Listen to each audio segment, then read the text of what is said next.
ফোনটা ছিল আয়াসের। সে হাসপাতাল থেকে ফোনটা দিয়েছে, তাই ফোনটা কেটে আমি সাথে সাথে হাসপাতালের দিকে ছুটে যাই। হাসপাতালে পৌঁছে দেখি রৌফ চৌধুরী দাঁড়িয়ে আছেন রাফসান চৌধুরীর বেডের সামনে, আর তার উল্টো দিকে ঘুরে আছেন সেই মহিলা যার মুখটা এখনো আমি দেখতে পাচ্ছি না। আমি বললাম, উনি এখানে? আয়াস বলল, হুম স্যার। আমি বললাম, কখন আসছেন? আয়াস বলল, উনার ঢুকার সাথে সাথেই আমি আপনাকে ফোন দিয়েছিলাম। আমি বললাম, শোনা তো যাচ্ছে না, কিছু কি বলেছে? আয়াস বলল, স্যার মিস্টার চৌধুরীর মুখ দেখে মনে হচ্ছে কোনো একটা সমস্যায় আছে। আমি বললাম, এই রৌফ চৌধুরী মানুষটাই একটা সমস্যার কারখানা, দেখা যাক কি হয়। তুমি থাকো, আমাকে যেতে হবে, না হলে ওইদিকে আবার সন্দেহ করবে। আয়াস বলল, ওকে স্যার, বলেই আমি বেরিয়ে এলাম। এদিকে বিয়েতে সবাই ব্যস্ত। কিছুক্ষণের মধ্যে সব বরযাত্রীরা চলে আসে। বিয়েতে আরুর ছোট ভাইয়ের দায়িত্বটা আমি পালন করেছি।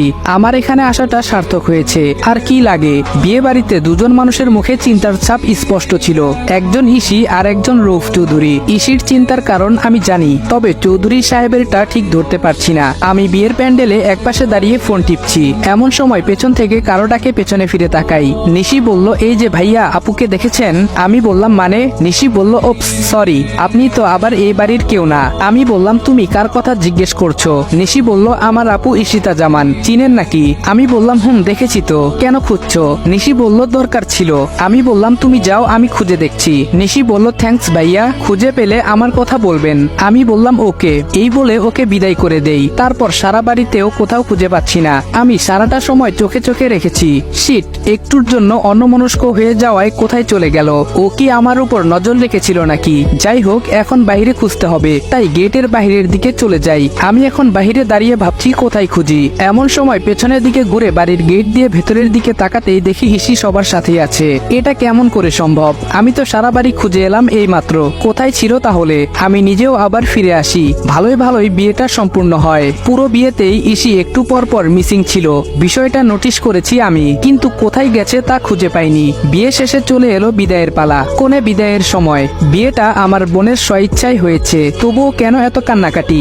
বাবাকে জড়িয়ে ধরে আরো চিৎকার করে কাঁদতে কাঁদতে একবার জ্ঞান হারিয়ে ফেলে, আর তাই সবাই ব্যস্ত হয়ে পড়ে সেদিকে। আমি দূরে দাঁড়িয়ে সবটা দেখছি, মনটা আমারও ভীষণ খারাপ হয়ে আছে। এসব ভাবনার মাঝে নোটিশ করি মিস্টার চৌধুরী বাবাকে কিছু একটা বলে হন্তদন্ত হয়ে বেরিয়ে গেছেন। আমার সন্দেহ হয়, কিন্তু আমার বের হওয়ার উপায় নেই, তাই তাড়াতাড়ি ফোনটা বের করে রাতুলকে কল দেই। আমি বললাম, হ্যালো। রাতুল বলল, হ্যালো স্যার। আমি বললাম, কোথায় তুমি? রাতুল বলল, স্যার একটা কাজ করছি, তবে বাসায় আছি। আমি বললাম, কাজটা রাখো, আর এখনই মিস্টার চৌধুরীর ফোন নাম্বারটা নাও আর ট্র্যাক করো ফাস্ট। রাতুল বলল, ওকে স্যার। রাতুলকে উনার নাম্বারটা দিয়ে দেই, আর আমি বিয়ে বাড়ির কর্মকাণ্ড দেখতে থাকি। এদিকে আরেকজন বেরিয়ে পড়ে, কাউকে কিছু না বলে। ঠিকই বুঝেছেন আপনারা, ইসি বেরিয়েছে।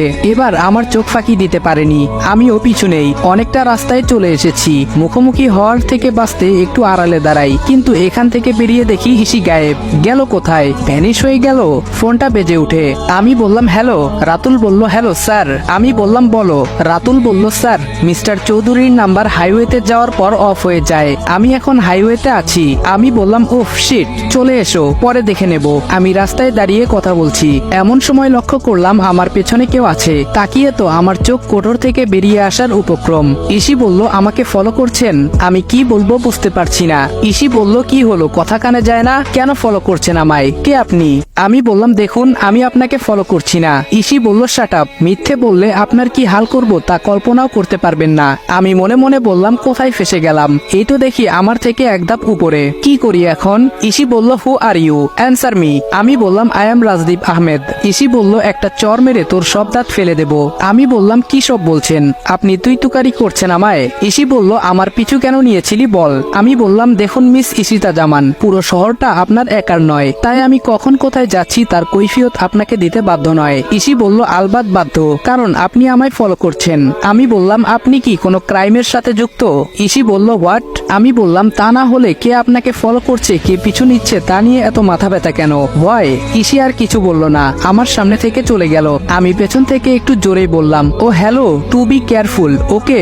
ও আমার দিকে ভ্রু কুচকে তাকিয়ে কিছু বলবে, তার আগেই আমি ফোনটা কানে নিয়ে ওকে পাশ কাটিয়ে হাঁটা ধরলাম। বাসায় ফিরে দেখি কোণে বিদায় শেষ, সবাই ড্রয়িং রুমে বসে আছে। আমাকে ঢুকতে দেখে বাবা বলল, রাজ। আমি বললাম, জি। বাবা বলল, কোথায় ছিলে তুমি? আমি বললাম, আসলে আঙ্কেল, আমার একটা বন্ধু কল দিয়েছিল, ওর একটা সমস্যা হয়েছে তাই গিয়েছিলাম। বাবা বলল, ও আচ্ছা, আসলে তোমায় একটু দরকার ছিল তখন, কিন্তু সারা বাড়িতে তোমায় খুঁজে পাইনি। আমি বললাম, সরি আঙ্কেল, আসলে বন্ধুর কাজটা একটু বেশি জরুরি হয়ে পড়েছিল, তাই না গিয়ে পারলাম না। আমার কথা শুনে উপস্থিত দুজন ব্যক্তির চেহারাটা অন্যরকম লাগছে। একজন হলেন আমার ভাবি, যাকে আমি ওই দিন রাতে ধরা পড়ার পর বন্ধুর কথা বলেছিলাম, আর একজন ইসি, সে তো ভালো করেই জানে আমি মিথ্যা বলছি। ড্রয়িং রুমে সবাই যার যার কাজে ব্যস্ত, আমিও কিছুক্ষণ থেকে চলে এলাম নিজের রুমে। ফ্রেশ হয়ে এসে বসে আছি, এমন সময় কেউ আমার রুমের বাইরে নক করছে। এখন এই সময় কে এলো বুঝতে পারছি না, তাই হাত থেকে ফোনটা রেখে রুমের ছড়িয়ে ছিটিয়ে থাকা জিনিসগুলো গুছিয়ে রাখলাম। দরজাটা খুলে দেখি ভাবিজান আমার বাহিরে দাঁড়িয়ে আছে। আমি বললাম, আপনি এখানে কি ব্যাপার? ভাবি বলল, কি করো তুমি রুমের ভেতর? আমি বললাম, কই কিছু না তো। ভাবি বলল, দরজা খুলতে এতক্ষণ লাগে? আমি বললাম, আসলে আমি ওয়াশরুমে ছিলাম তাই তো। ভাবি বলল, নিচে চলো, তোমাকে খেতে ডাকছে। আমি বললাম, আপনি যান, আমি আসছি। ভাবি বলল, একটা কথা ছিল। আমি বললাম, জি বলুন। ভাবি বলল, তোমার ওই বন্ধুটা যখন ঢাকা শহরে নতুন আর এত সমস্যায় পড়ে, তখন এক কাজ করো, ওকে তুমি তোমার সাথেই রেখে দাও। আমি বললাম, কোথায় রাখবো? আমি তো নিজেই অন্যের বাসায় থাকি। ভাবি বলল, সমস্যা নেই, আমি বাবাকে বলবো। আর ছেলেটা এত সমস্যার মধ্যে থাকে, যার জন্য রাত বিরেতে বিয়ে বাড়ি রেখে তুমি ছুটে যাও, এর থেকে ভালো সাথেই রাখো। আমি শুধু জোরপূর্বক হাসার চেষ্টা করলাম। ভাবি বলল, আচ্ছা দেরি হয়ে যাচ্ছে, নিচে এসো। আমি বললাম, আসছি। কি করি এখন? ভাবি কি সন্দেহ করছে আমাকে? ধুর, ভাল লাগে না। এই ভাবি আবার কোনো পুলিশ টুলিশ কিনা, আল্লাহ মালুম। আমি নিচে এসে দেখি খাবার টেবিলে সবাই আছে। আমিও একটা চেয়ার টেনে বসে পড়ি। সবাই খাওয়ায় ব্যস্ত। এমন সময় ভাবি বলে উঠল, বাবা, রাজ একটা আর্জি জানাতে চায়। আমি চোখ কুচকে ওনার দিকে তাকালে আমায় ইশারায় আশ্বস্ত করেন। বাবা বলল, কি বলো? চেয়ে দেখি সবাই আমার দিকে তাকিয়ে আছে। ভাবি বলল, আসলে বাবা, রাজের একটা বন্ধু এই শহরে নতুন। ভাবি সবটা খুলে বলে, সেদিন রাতের ঘটনা পর্যন্ত। যা শুনে আমার গলায় খাবার আটকে যায়। খালামণি এক গ্লাস পানি আমার দিকে এগিয়ে দেন, আর আমি সেটা ঢকঢক করে খেয়ে নেই। বাবা বলল, আচ্ছা বেশ, রাজ, যতদিন তোমার বন্ধু শহরটা ভালো করে না চিনতে পারছে, ততদিন তুমি ওকে এই বাড়িতে তোমার সাথে রাখতে পারো, আমাদের সমস্যা নেই। আমি বললাম, আচ্ছা। মা বলল, আজ আমাদের আদি যদি থাকতো তাহলে ওর বন্ধুরা এমন বিপদ হতে পারতো। সমস্যা নেই বাবা, তুমি আনতে পারো। খাওয়া শেষ করে রুমে চলে আসি। আমি বুঝতে পারছি না বাড়ির সবাই এত চেঞ্জ হলো কি করে, আর তার থেকে বড় চিন্তা, এখন বন্ধু কোথায় পাই। তারপর চট করে মাথায় আসে একজনের কথা। তারপর আমি তাকে ফোন করে সবটা বুঝিয়ে বলি, আর সে রাজি হয়ে যায়। লোকটাকে তা না হয় আগামীকাল বলবো, কেমন? এখন অনেক রাত, আমিও ঘুমাই, আপনারাও ঘুমিয়ে পড়ুন। Good night.